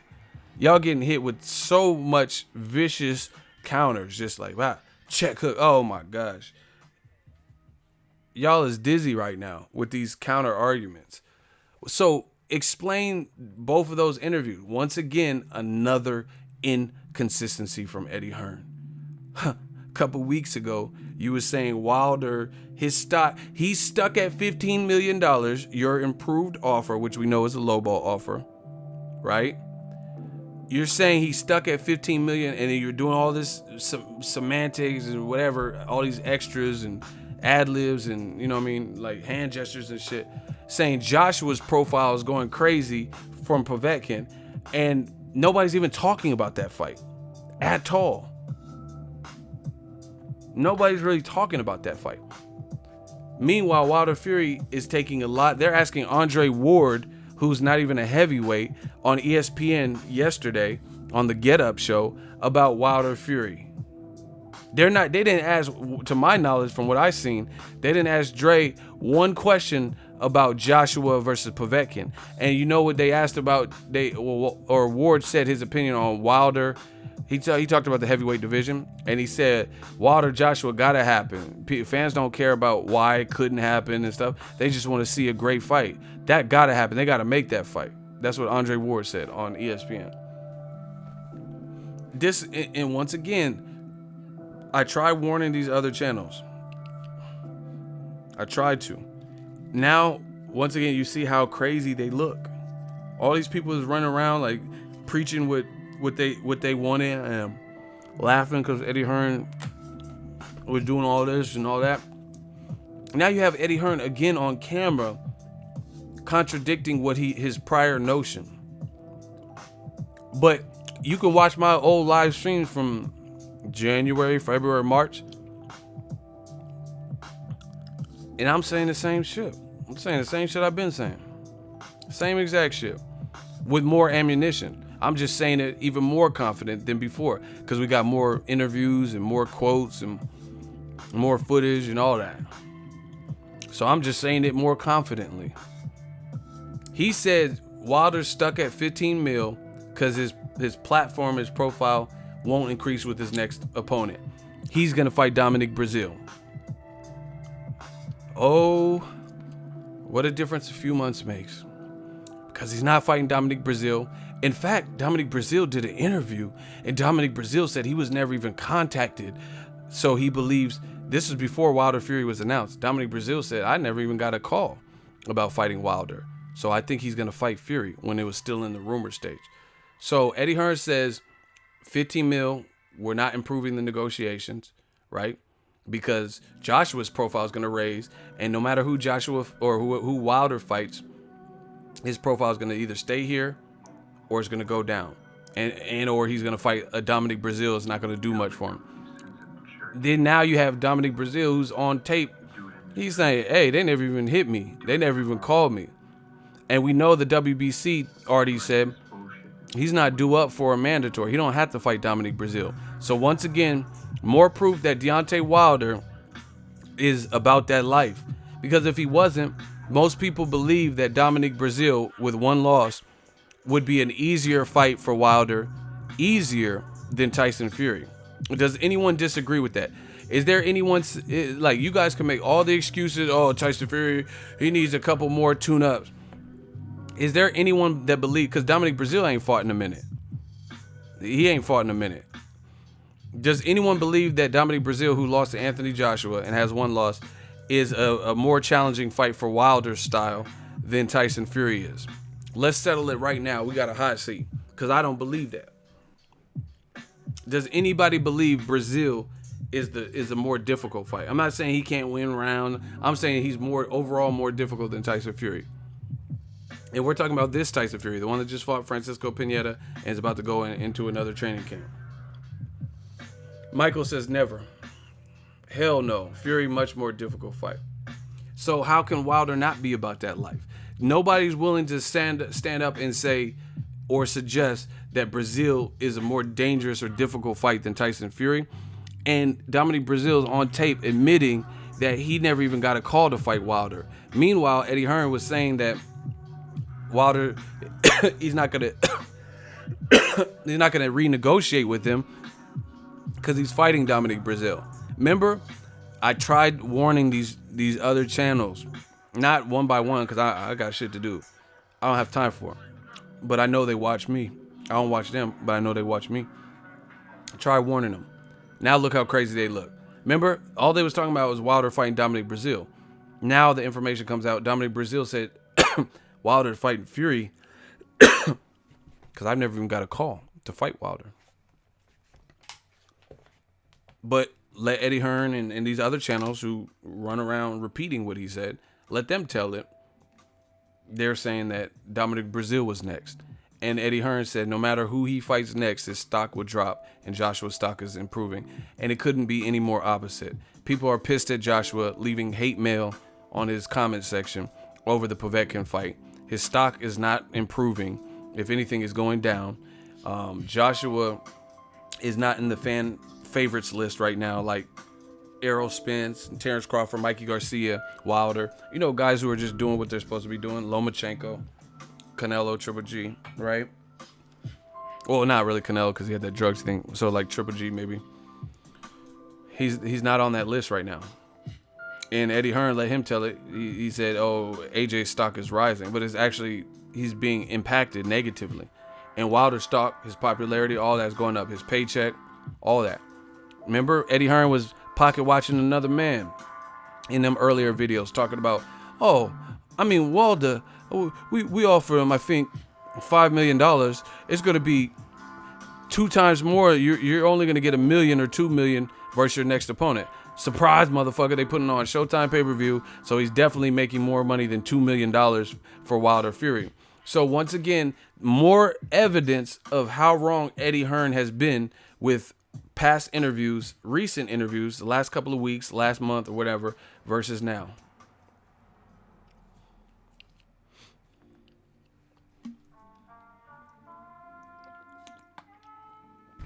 Ego, how does your stock drop if you keep winning? It never does. I mean, it can stay neutral depending on who you fight. But yeah, exactly. He said it would drop. I don't know. But that was my point. I made that point when we were talking about that.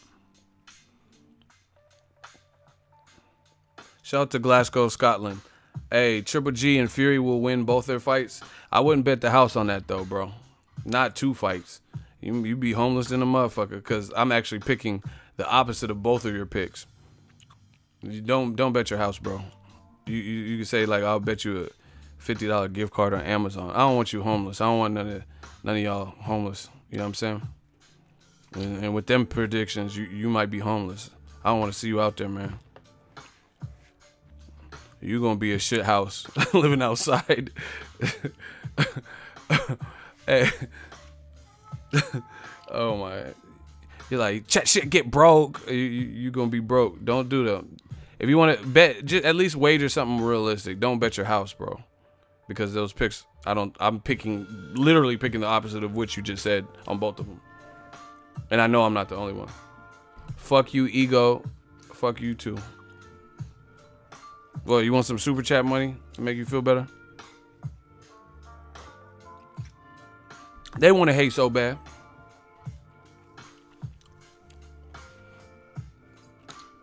That's how you know we win it. When all you can say is fuck you, Ego, and then get clapped by my shooters, we've won.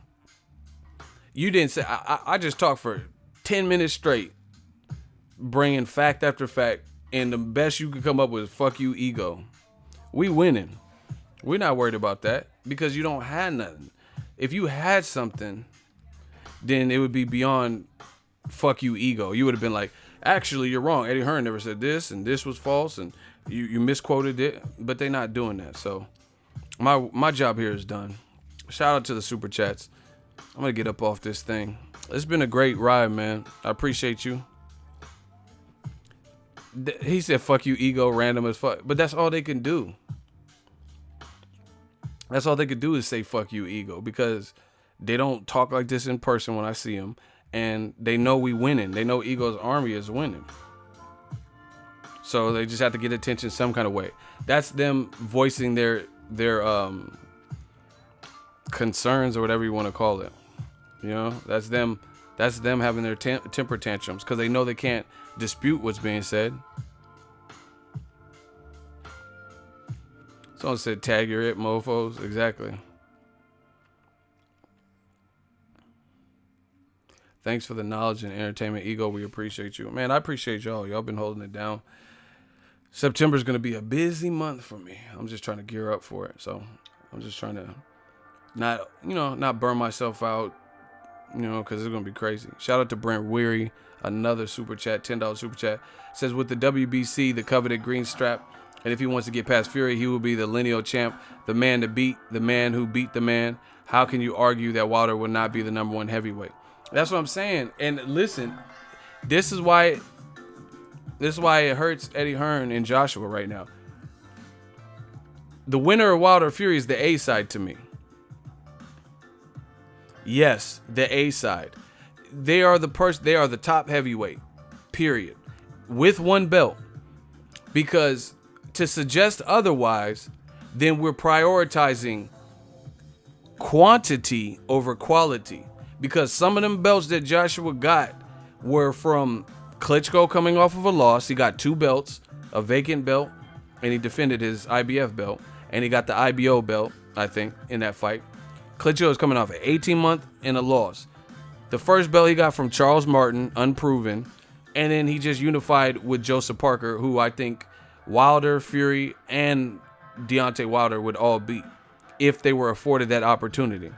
Imagine, let's say Wilder, Fury, they wanted to marinate it.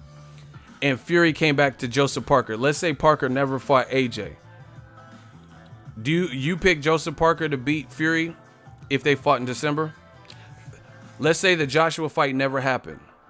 Do you think that Joseph Parker would beat Fury in December?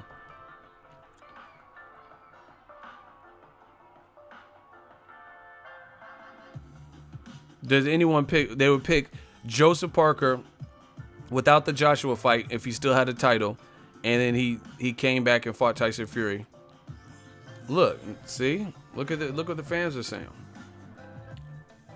So I mean, boxing is there's a lot of politics, and it's all about who you know, and it's all about opportunities given. Leo Santa Cruz is doing well. Carl Frampton is the first person to beat Leo Santa Cruz. If Rigondeaux was given the option, he could have most certainly been perhaps the first person to beat Leo Santa Cruz. But he didn't. He wasn't given that choice. He wasn't given that option. People avoided Rigondeaux. That's how this game goes. If Luis Ortiz was given the opportunity to fight Joseph Parker when he was a champion, especially when Ortiz was undefeated and Parker was undefeated, I would easily rate Ortiz to beat Joseph Parker. Not no knock on Parker. It's just I think Ortiz has more skill, southpaw, crazy, you know what I mean, knockout power in both hands, etc. So again, Wilder Fury is solidifying the number one heavyweight, even with one belt, because all this shit got cracking from Wilder becoming a champion and having several title defenses and, you know what I mean, gaining confidence, and Tyson Fury. Listen, name here. I'm gonna end on this note. Name a chain of events that Anthony Joshua went through regarding his belts that didn't go through Tyson Fury in some form or fashion. That's my question to you guys. Tyson Fury started Anthony Joshua's entire run. So names basically, listen again. Name something that Joshua has done that put him in position of being a champion, or he got a belt, or he defended it, you know what I'm saying? Stuff like that had nothing to do with Tyson Fury. Nothing to do with him. I'm waiting.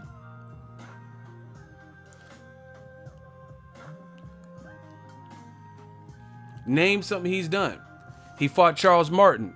Martin wouldn't have been a champion if they didn't strip Tyson Fury of the IBF belt. And if he did become a champion, he would have to get it from Wilder, or he had to go through Tyson Fury if they didn't strip him. And I wouldn't pick Martin to beat either guy at that time. Klitschko. Tyson Fury made Klitschko look like horrific. And then he was on an 18-month layoff, and then Klitschko fought him for the belt. Plus Fury was doing the cocaine, so he had to get rid of his title, which freed up a belt, the WBA or whatever belt, for for Klitschko and Joshua to fight for. But that was all predicated based on moves from Fury. He fucked up in his personal life. He beat Klitschko. So, you know what I mean? Rightfully, it's a big fight. Joseph Parker. If Klitschko didn't, if Tyson Fury didn't fail 2 drug tests, I think it was 2, for cocaine, Parker wouldn't have been a champion at that point unless he went through Tyson Fury or Wilder. And that's, again, another person that I don't think at the point where he became a champ, he barely even beat Andy Ruiz Jr. So I don't think at that point he would have went in there and beat Tyson Fury if Tyson Fury kept his shit together. And I don't think he would have beat Wilder at any point since Wilder's been a champion. So once again, Joshua's whole belt run and storied career has all ran through Tyson Fury. So if Wilder beats Tyson Fury, then he is the man. If Tyson Fury beats Wilder, then he is the man, because Tyson Fury has done everything AJ has done. He beat Klitschko without getting knocked down and winning more rounds. I had Joshua losing up until the stoppage, because Klitschko from the round Klitschko came back and knocked Joshua down till maybe round 9 or so. That was all Klitschko. So everybody should be thanking Tyson Fury for fucking up, because had it not been for that, then everybody except for Wilder, because he was his champion his own way by beating Stavern. Everyone else that Joshua, the path that Joshua has been on, was all based on Tyson Fury. All of it. And if you disagree, let's talk about it right now. I got an open hot seat, and I'm not staying all day. I got things to do. So if anybody is listening, Please tell me, like, who did Joseph Parker beat to become it? He fought for a vacant title. The only reason that title was vacant is Tyson Fury. Charles Martin fought for a vacant title. The only reason that title was vacant, it was because Tyson Fury was going to rematch Klitschko, and they said, oh, if you don't want to fight, you're mandatory. We're stripping you for whatever dumbass reason. Klitschko was the other signature win. It was for a vacant title. So how is quantity versus quality? Joshua has all the belts except for the WBC, but look at how he got them. He got all 3 belts he got 2 of them. Well, not okay. All of the belts came from vacancies. Boom. That's a good way to put it. Everything that AJ has done came from a vacancy. There's a difference between a vacant champion and somebody like, okay, Errol Spence. Oh, I'm killing y'all. Y'all gotta start paying. I gotta get some super chats or some shit. I'm dropping gems. I'm dropping gemstones on y'all. Y'all not even listening. Check it. Errol Spence went to Kell Brook's backyard, had a tough fight, and then he stopped Kell Brook in Sheffield. So he went to the champion's backyard as the mandatory challenger, and he knocked Kell Brook out. That's how he got his title. No one can take that from him.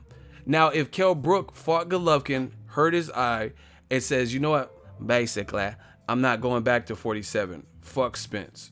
And he went to 54, that belt would now be vacant. So the IBF would order Errol Spence and whoever the highest ranking person was, Konstantin Ponomarev, Ocampo, then Errol Spence would have had to fight them for the IBF strap. So you see, that's a big difference. Going to Kell Brook's backyard and beating an accomplished big welterweight, you know what I mean, who beat Sean Porter, gave Golovkin a couple good spots, right? That's a far cry from if Kell Brook didn't come back down to 47 and vacated his belt and just took the public flack that he would have got because people would have said he's ducking. And then Errol Spence fought Konstantin Ponomarev or Ocampo for a vacant title. Everything that AJ has earned came from a vacancy. That is factually true in terms of belts. Every single belt, if you look at the origin of the belt, came from a vacancy. That's the only way, the best way to put it. If I'm lying, I'm dying. Somebody tell me. Somebody explain it. You come up into my castle and explain how I'm hating and how I'm lying. Because I know what I'm saying is true. Every belt that Joshua has when he's arguing with Gerald Miller, holding all the belts, came from a vacancy. Maybe not when they fought, but it was a vacancy originally, which is all thanks and all a credit to Tyson Fury. Who the fuck is Jabba? Bermane Stiverne fought for a vacant world title because Klitschko retired. Stiverne beat Areola for a vacant title. Who has Stiverne beat? Wilder beat a bum for the world title. Facts. Listen, Wilder has 1 belt, but the Joshua, everybody talks about Joshua having so many belts, right? This is the point. Everyone's talking about Joshua having 3 straps, but you got to look at the origin. And you can't exclude what you want to exclude. Bermane Stiverne beat Chris Areola in the first fight, broke his nose. Chris Areola beat Eric Molina before Wilder. He beat Eric Molina before Joshua, right? He broke his nose in the first fight, then he came back and then destroyed him via knockout in the second fight, right? These are all facts. And then Wilder fought him. So yeah, that's more proven than Joseph Parker barely and arguably losing to Andy Ruiz Jr. So you mean to tell me at the time Andy Ruiz had a better resume than Chris Areola? Chris Areola fought Klitschko. So you can't fuck with me. You can't fuck with me with this boxing knowledge. Andy Ruiz had a better resume than Chris Areola. See, you try to downplay. Now you done fucked up. Now you done fucked up because you're trying to talk boxing with a real boxing head. So does Andy Ruiz, who arguably beat Joseph Parker, but the judges didn't see his way, does he have a better resume than Chris Areola? at the time when Joseph Parker fought him. Listen, if you say anything but the answer, you're out of here. Nope. Listen, Jabba. Does Andy Ruiz, at the time Joseph Parker, and I'm gonna do it side by side, does he? Areola has a better resume. He fought versus Klitschko. Exactly. So you just proved my point. You just said first of all, see, now you know you done fucked up. Everybody, listen. You know you done fucked up. You can't match wits with me. This is what I do. You just admitted Chris Areola had a better resume. So why were you trying to downplay the Chris Areola victories? You see how he tried to do that? You can't pull a fast one on me because I am the fast one. You see how he tried to flip that on me? Now he admitted that Chris Areola has a better resume than Andy Ruiz, who is the person Joseph Parker fought and barely won to get the title. But then he tried to also downplay the 2 Chris Areola victories ahead of the Wilder changing of the guard. So how does that make sense? So maybe Chris Areola at the time is not as bad as you're trying to make it out to be. See? These dudes, strike one. What else you got? Ego $150 a casual. The lies is leaking. What else you got? That's a strike. Your first statement was downplaying Chris Areola like he wasn't shit at the time. But then you just admit he had a better resume than Andy Ruiz. Did he have a better resume than Charles Martin? Here, let me give this boy his second strike. He wanted to argue boxing with a real boxing head. Okay, let me give him his second strike. Does Chris Areola, the person you tried to downplay, does he have a better resume than Charles Martin when Charles Martin got the title and fought Joshua? I'm destroying casuals. That's why what I'm doing, I know what I'm doing. I'm destroying them. So you try to downplay, I'm gonna slow it down for y'all. He tried to downplay Chris Areola at the time Wilder fought Bermane Stiverne. Bermane Stiverne beat Chris Areola twice. He tried to downplay Chris Areola. So does Chris Areola or Charles Martin, who had the better resume? That's all I need to know from you. Come on, Jabba. You gonna be Jabba the Hutt sitting there like a pile of shit looking stupid. You come on, Jabba. Areola fought Klitschko. Win, lose, or draw, that is experience. He knocked out Eric Molina. That is experience. Before Joshua and before Deontay Wilder. See, this is what they try to do. They try to have like a little, like what they consider a good point. Like, oh, I got him with this one. But you dealing with a real boxing head. Because once we get past that first layer of bullshit that you was trying to throw out there, we start getting to who really knows their shit. That's why this fool is all of a sudden quiet. Does Charles Martin, when he fought AJ, have a better resume than Chris Areola when he fought Bermane Stiverne for the vacant title? It's simple.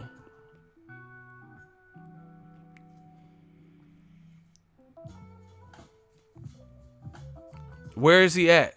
Put him on the timer. I'm not waiting all day. See what happens when I catch these bodies? They flee. Did Charles Martin have I'm going to keep saying the same thing until you get blocked. Does Charles Martin, did he have a better resume than the guy you just tried to downplay, Chris Areola? See, people in boxing are stupid. It's easy to look at the current day and say, oh, this person, like, okay, when Floyd Mayweather fought Carlos Baldomir, he was a top-rated guy. Now he's facing charges for child pornography. So a lot has changed since then. Even when Canelo fought him, a lot had changed. I think he had other losses. So Canelo knocked out Carlos Baldomir. What's the name? Baldomir was like 41 years old. So a lot had changed. But you can't downplay who Baldomir was when Floyd fought him. 2 different time periods. Areola has a better resume, I agree, but my point was the origin of Wilder's belt came from a vacancy. Bro, strike 2, you getting bodied. It's not okay, listen. They try to take something I'm saying this big, but not look at the big picture. Your point is not a point because Stiverne, even if he fought, it's not. Some guys get titles from vacancies. It's just a thing in boxing. It happens, but it's also who you beat for that vacancy. You know what I'm saying? Okay, since it's something that we have to acknowledge that vacancies come up, of course, Like, okay, here's an example. Daniel Jacobs and Sergey Derevyanchenko are fighting for a vacant title, but it's a meaningful fight. Do you get what I'm saying? So, yeah, it's a vacant title. They didn't have to go in the champion backyard, but they're both respected guys. So we're going to give credit to the winner. So I'm not saying it like, oh, you can't win a vacant title. Daniel Jacobs is fighting an undefeated puncher for that. So you try to bring up some stupid shit and pull the wool over fans' eyes. Stavern fought Chris Arreola, who has more experience than he did at that time. Chris Arreola had been there with Klitschko and shit. Eric Molina. So it's not just about solely the vacancy. It's about who they were and who they beat in the vacancy. If this dude got his L, put your L's up. And Wilder only has one. And another reason you can't beat me with that argument is Wilder has one belt, right? Joshua has 3, and they all came, or he has 3, technically 4, and they all came from vacancies. That's my point. Okay, he fought Bermane Stiverne, whose belt originated from a vacancy, but he's not fighting everybody. He's not like, okay, put it this way. Name another champion in boxing that has 3 belts that all came from vacancies. The origin of those belts all came from vacancies. Hey, get him out of here. Get Jabba the Hutt. Get him out of here. Fans voted. Name another champion. This is for the Eagles Army. Name another champion who has 3, 4 belts or undisputed or whatever, and every single belt, or like Usyk, he's undisputed. Did everyone he beat get vacant belts, or did they knock out and beat the guys who had belts? You get what I'm saying? It's not working like Triple G. He didn't he fought David Lemieux, who fought for a vacant belt, but Canelo's belt wasn't vacant. He fought Klitschko Canelo fought Cotto to get that middleweight strap. You know what I mean? And before that, Cotto fought Sergio Martinez for the middleweight strap. So that didn't come from a vacancy. Cotto dealt with Sergio Martinez to get the belt, and then Canelo dealt with Cotto to get the belt, and then he later relinquished his belt. That's the difference. Everybody that Joshua has fought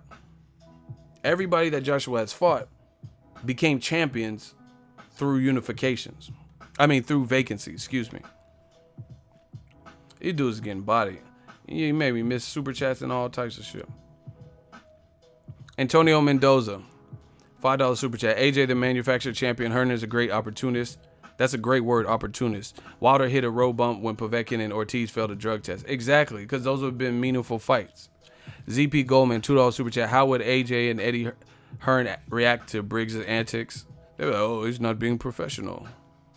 Mike B, $2 super chat. How about this? Wilder has no ducks on his resume. Damn, Eagles Army's riding.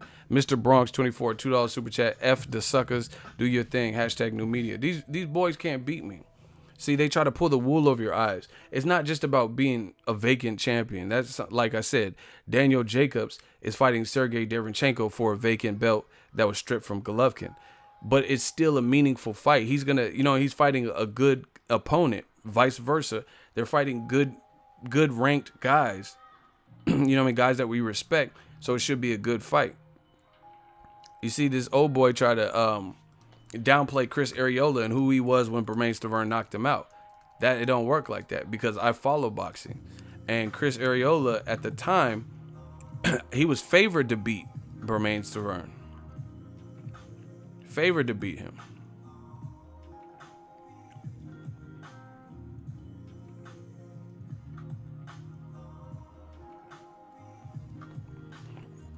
But Arreola had fought Chaz Witherspoon and all types of Vitali and Thomas Adamak, and he had a lot of experience. Way more good names on his resume than Bermane Stiverne had.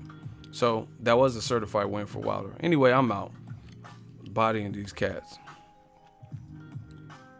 Klitschko lost his belt. Yeah, and then he was on a losing streak, or not a streak, but he was coming off a loss in an 18-month layoff. And then that's when Joshua made the fight. You know what I mean? Like, why didn't Joshua fight him after Charles Martin when Klitschko was beating Brian Jennings? Like, here, that's a good example. Klitschko came to New York and beat Brian Jennings. Why didn't Joshua fight him next? They waited until Tyson Fury did the dirty work. Tyson Fury did the dirty work, beat Klitschko, made him look crazy and look horrible, and then that's when the opportunity presented itself. You can't play these games. We know what's going on.